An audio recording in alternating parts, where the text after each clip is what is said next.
Hello folks, Bob C-Gar coming to you from my studio in Springfield, Oregon, which is, yes, lawn chair in front of my garage.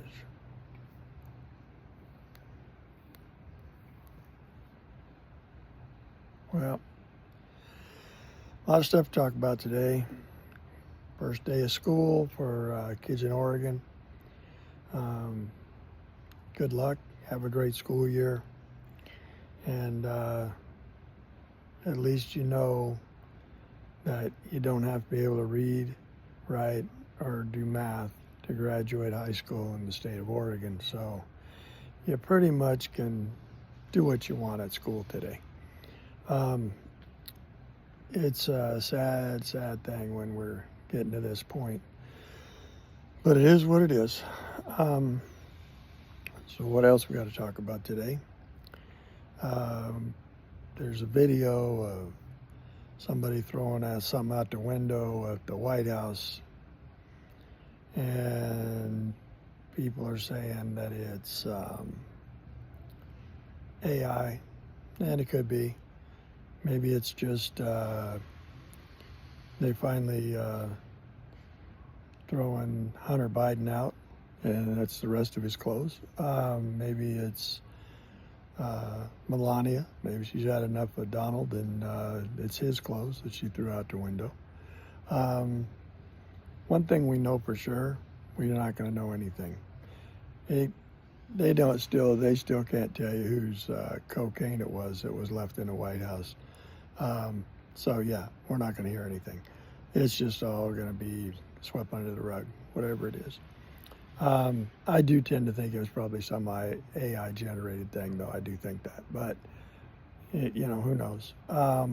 Also, Trump today, the victims of Epstein were testifying in Congress today, and Trump held his own little press conference, or Oval Office meeting or whatever. And he said, we need to get past this Epstein hoax, whatever. So I think that's the wrong approach for Trump to take. It's not a hoax.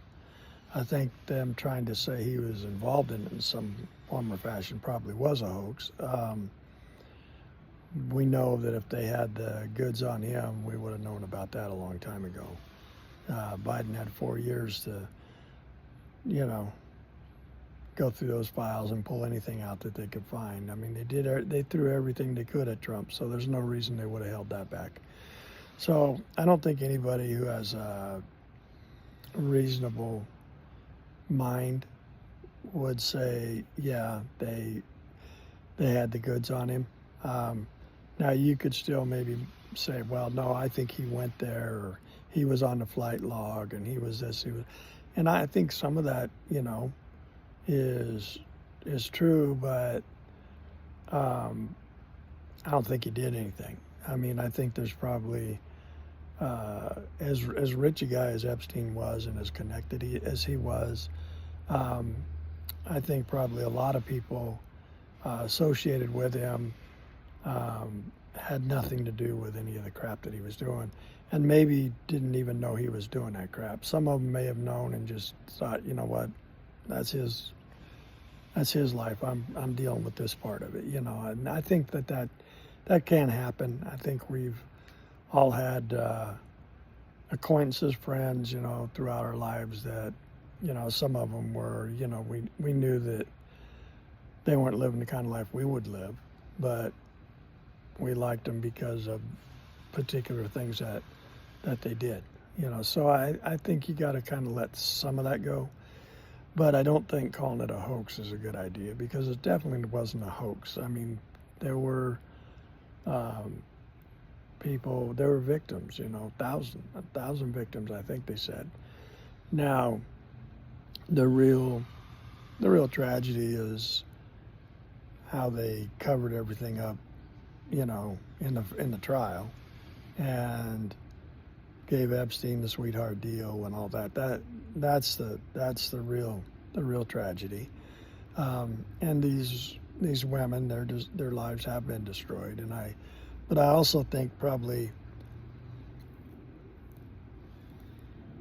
when you take payoffs and settlements, not necessarily, let's not call it a payoff, but you take a settlement, you probably sign, I'll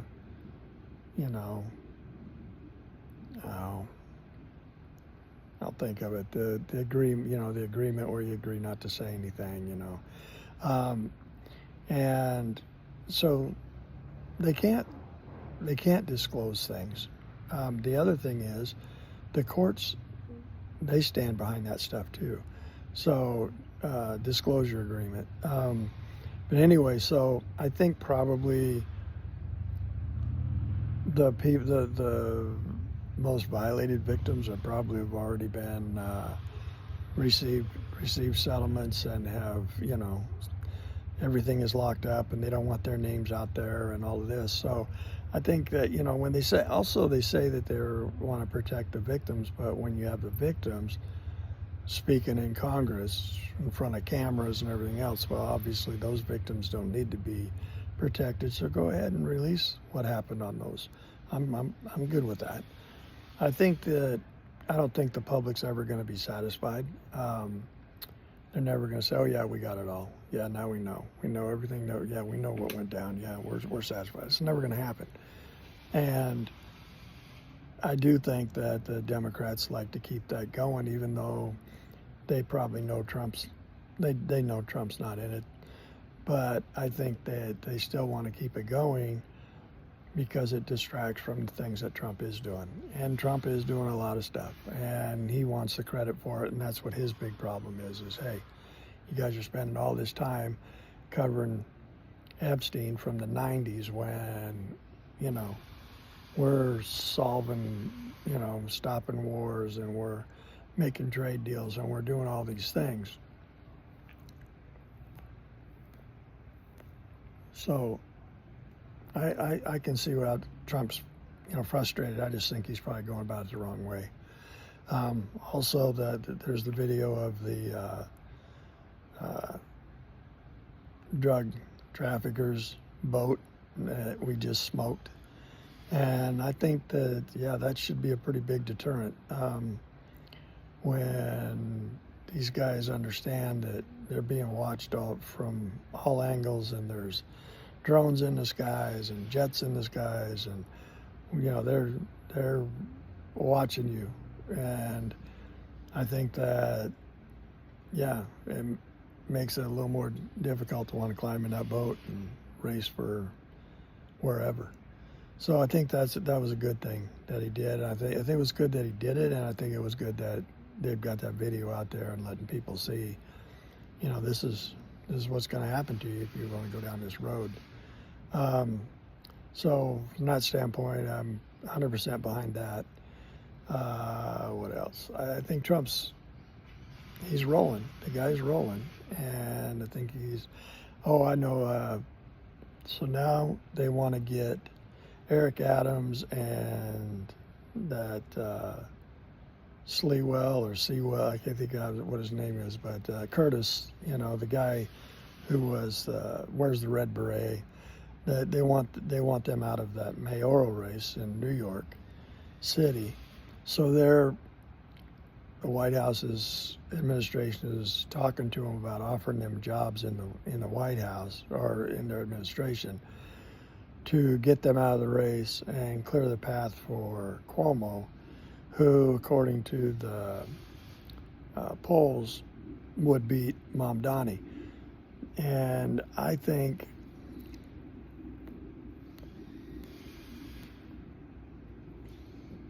that's just a legal form of election interference, to be honest with you. I don't think that they ought to do that. I think that the White House could get behind one candidate, which obviously they have now, and that's Cuomo, and they could try and back him. But I mean, Cuomo's got a ton of baggage.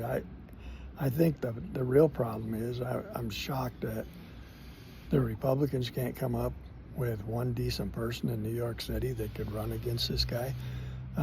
He's a nut job.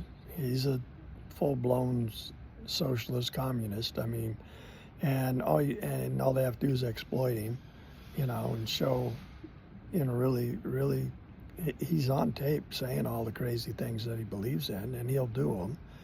And find somebody who's, got something, got some chops, a Republican that has a track record of some sort, and is a, conservative guy. That's all you need. But I think recycling these, in my opinion, losers, the corrupt people, that doesn't seem to me like a winning ticket at all. The other thing I'd say is, if you don't have somebody good to run against them, then let him go at it. Let Mom Donnie win. Let him take New York City further down the tubes for the next 4 years. And guess what? You'll have a city that eventually will say, yeah, we want something different. I think they're all getting to that point now. You have Chicago saying, we don't want Trump, we don't want the National Guard, we don't want help cleaning up our cities, we don't want it. And the people are screaming, yes, we do, yes, we do. Well, guess what? Don't go in there till they say they want it, and let the voters turn the tables. I think it's starting to happen, and I think it will happen. I do like that Trump's trying to do something about mail-in voting. I live in Oregon, and mail-in voting to me is a total joke. Republicans don't win anything in Oregon anymore, and I think it has 100% to do with mail-in voting. There is a certain sector of the people that just say we can't win, so I vote. I think that's true, and those people need to vote no matter what. But the other thing is, when you have one-party state and one-party government, well, that one party's counting the votes. There's no checks and balances. There's no way to say, yeah, no, throw that one out, or this is wrong, or that's wrong. There's nobody there to do that. They're all Democrats. And if there's one thing we know, Democrats stick together.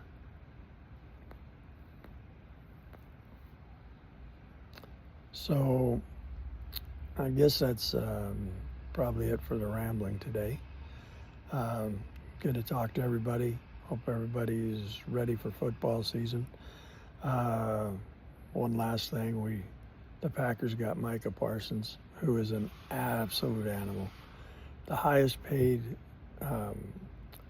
football player that's not a quarterback in the NFL. That's insane. And I'm really surprised that Green Bay gave him that kind of money, because Green Bay traditionally only pays their quarterbacks. And the other guys, when they get up and they get contracts due, they don't pay them and they go somewhere else. That's how we lost Devontae Adams. It's almost a consistent thing with the Packers. So maybe do know they got kind of some new management, and maybe there's a new approach to this. But it'll be really great to see Micah Parsons and Quay Walker in the backfield. On defense together. I think that's just going to be amazing. But I don't like the fact that we ended up giving him Kenny Clark, who I think is the premier run stopper in the NFL. And the Packers have always had trouble, stopping the run. And when Kenny Clark was healthy, they stopped the run, and when he wasn't healthy, they didn't. And so I'm curious to see how they're gonna fill that gap, how they're gonna patch that up. But anyway, I'm looking forward to a great season. We start out playing the Detroit Lions, who are probably the favorite of the NFC North.